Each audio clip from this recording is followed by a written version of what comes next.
नमस्कार, खबरें जारी न्यूज 24 पर मैं हूं आपके साथ मकसूद खान।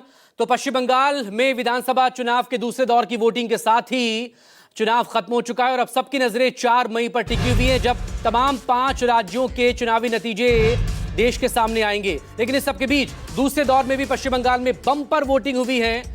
92% से ज्यादा वोटिंग यहां पर रिकॉर्ड की गई है। 142 सीटों पर कल जब वोटिंग हुई तब उसमें 92.67% मतदान यहां पर हुआ है। हालांकि पहले फेज की 152 विधानसभा सीटों की वोटिंग को देखें तो वहां पर 93% के आंकड़े को पार कर गई थी ये वोटिंग, और कल 92% के आंकड़े को पार कर गई, यानी कि बम्पर वोटिंग दूसरे फेज में भी यहां पर पश्चिम बंगाल में दिखाई दी है।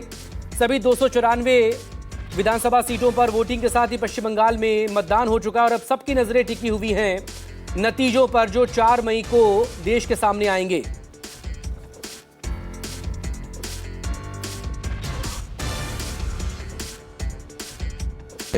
मैं ग्राउंड का एग्जिट पोल बता रहा हूँ, 180 प्लस बीजेपी, अच्छा मेजोरिटी से भाजपा सरकार बन रहा है मोदी जी का नेतृत्व। मुझे मालूम नहीं किसने क्या दिखा दिया। इन्होंने तो 400 पार भी दिखाए थे। लोकसभा के चुनाव में तो 400 पार करवा रहे थे, बीजेपी के 240 आए थे। तो ये सारे फिक्स्ड हैं और कुछ नहीं है। जो जमीन पर है वो हमको मालूम है ना।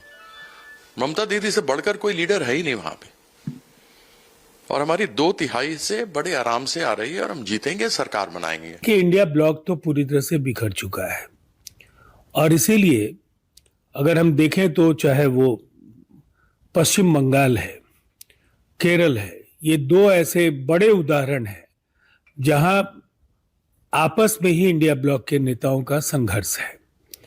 अब केरल के जो भी नतीजे हों, भारतीय जनता पार्टी का वोट प्रतिशत बढ़े और उनके लोग विधानसभा में दिखें, ये इसकी पूरी संभावनाएं दिख रही हैं।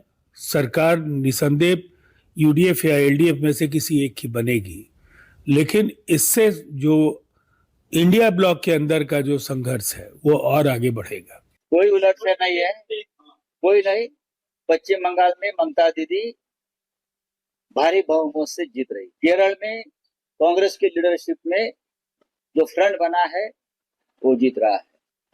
तमिलनाडु में स्टालिन जी की लीडरशिप में डीएमके जीत रही।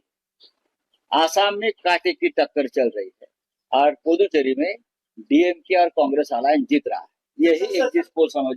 बंगाल के चुनाव हो गए और आईपैक के उस फाउंडर डायरेक्टर को, जिसको चुनाव से पहले ईडी ने गिरफ्तार किया था, आज उसको बेल मिल गई, और बेल भी लोअर कोर्ट से, जो कि मैंने कभी नहीं सुना कि ईडी की बेल लोअर कोर्ट से मिल जाए। मगर बेल इसलिए मिल गई क्योंकि सरकार ने, यानी कि ईडी ने उनकी बेल को अपोज नहीं किया, यानी कि कहा कि साहब बेल देनी है तो दे दीजिए, हमें कोई दिक्कत नहीं। मैं भारतीय जनता पार्टी के समर्थकों को, आरएसएस के समर्थकों से पूछना चाहता हूं, क्या इस तरीके से चुनाव जीतेंगे? भारतीय जनता पार्टी में जो सत्ता भोग रहे हैं वो नहीं सोचेंगे, क्योंकि वो तो सत्ता भोग रहे हैं।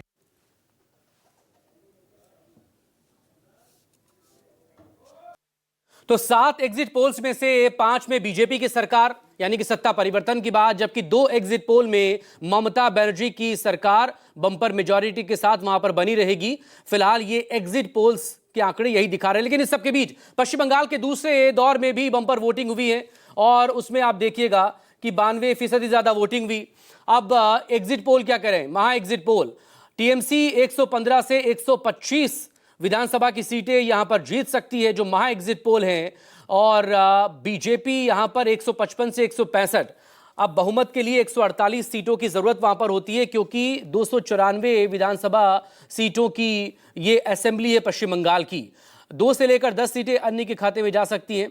अब इन अन्य में लेफ्ट भी हो सकती है, कांग्रेस भी हो सकती है। लेकिन जितने भी एग्जिट पोल्स हैं उसमें ये देखने वाली बात होगी कि लेफ्ट और कांग्रेस कहीं भी इस लड़ाई में नजर नहीं आ रहे हैं, जो कि इससे पहले भी चुनावी प्रचार के दौरान लोगों के रुझान में साफ देखा जा रहा था। यानी कि जो फाइट है, जो लड़ाई है, वो दोनों के बीच में, यानी कि तृणमूल कांग्रेस ममता बनर्जी और बीजेपी के बीच में। और यही जो महा एग्जिट पोल है वो दिखा रहा है, इन तमाम जो एग्जिट पोल्स में से जो आंकड़े निकलकर सामने आए हैं वो। तो पश्चिम बंगाल को लेकर ये जो आंकड़े आपके सामने हैं न्यूज़ 24 पर, और अब एजेंसी वाइज आपको दिखाते हैं कि कौन सी एजेंसी ने पश्चिम बंगाल को लेकर किस तरह का एग्जिट पोल्स यहां पर किया है। पश्चिम बंगाल में जनमत पोल 195 से 205 सीटें टीएमसी को दे रहा है, यानी कि 2/3 यहां पर बहुमत उसे नजर आ रहा है पिछली बार की तरह ही। हालांकि थोड़ी सी 5-10 सीटें कम यहां नजर आ रही हैं, लेकिन बीजेपी को भी बढ़त दिखाई दे रही है। जनमत पोल में 80 से लेकर 90 सीटें यहां पर बीजेपी जीत सकती है, अन्य के खाते में 1 से लेकर 5 सीटें हो सकती हैं। पीपुल्स पल्स में 177 से 187 सीटें यहां पर तृणमूल कांग्रेस के पास जाती नजर आ रही हैं इस एग्जिट पोल के हिसाब से, और बीजेपी के पास 95 से लेकर 110।